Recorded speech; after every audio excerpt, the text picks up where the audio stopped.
নমস্কার বন্ধুরা, আজ আমি মাশরুমের সবজি বানাবো। তো মাশরুমটা দু রকমের, একটা হয়তো ওই গোল গোল যেটাকে বাটন মাশরুম বলে, আর এটা হচ্ছে এই পাতার মতন। আর তার জন্য যা যা লাগবে, এখানে রয়েছে কুচানো পেঁয়াজ। এখানে 3টে আমি মিডিয়াম সাইজের পেঁয়াজ কুচিয়ে নিয়েছি।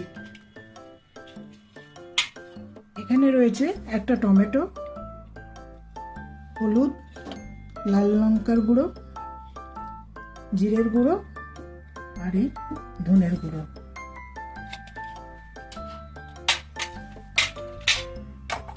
এখানে রয়েছে আদা রসুনের পেস্ট। তো আদা রসুনের পেস্টের মধ্যে এটাতে 2 ভাগ আদা আছে, 1 ভাগ রসুন আছে।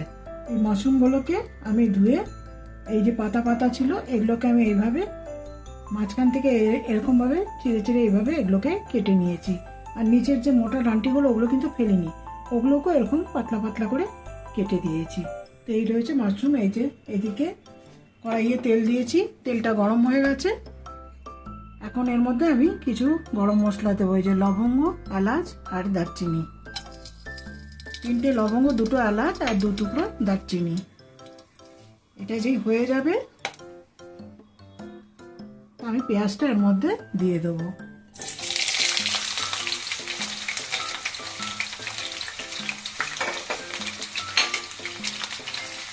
পেঁয়াজটাকে ব্রাউন করে ভেজে নেব।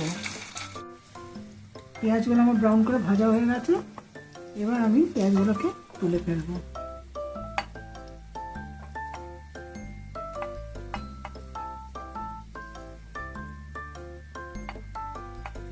পেঁয়াজটা ব্রাউন করে ভাজা হয়ে গেছে, এটাকে এবার আমি তুলে ফেলেছি। এটা এখন গরম আছে, এটা ঠান্ডা হয়ে গেলে এটার একটা পেস্ট বানাবো।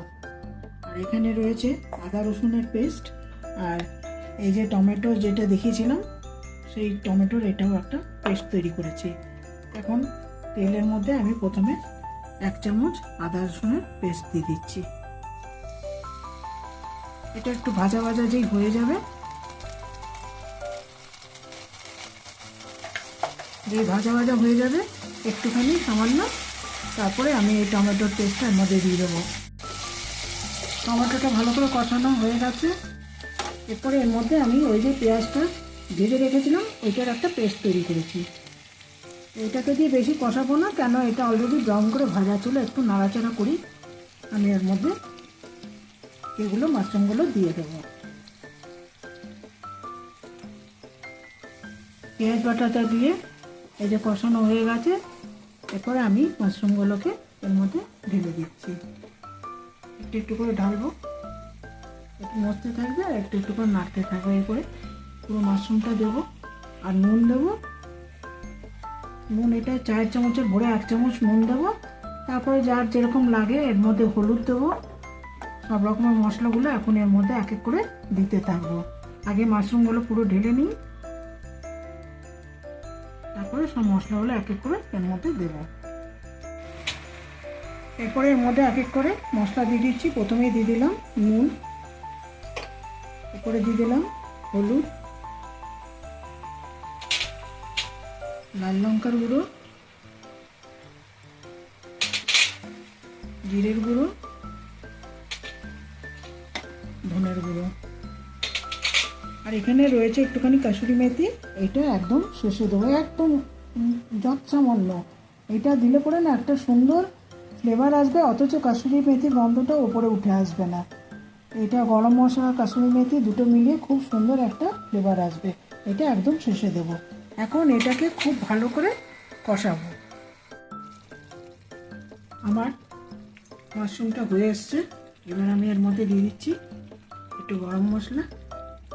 খুব একটা দিচ্ছি না, যেহেতু ওর মধ্যে গোটা গরম মশলাও দিয়েছিলাম ফোড়নে, ওই জন্য। আর এই কাসুরি মেথিটা আমি দিয়ে দিচ্ছি। দিয়ে খুব ভালো করে নাড়াচাড়া করে একটুখানি হয়ে যায়, তারপর এটাকে নামিয়ে ফেলবো। বন্ধুরা, আমার মাশরুম তৈরি হয়ে গেছে।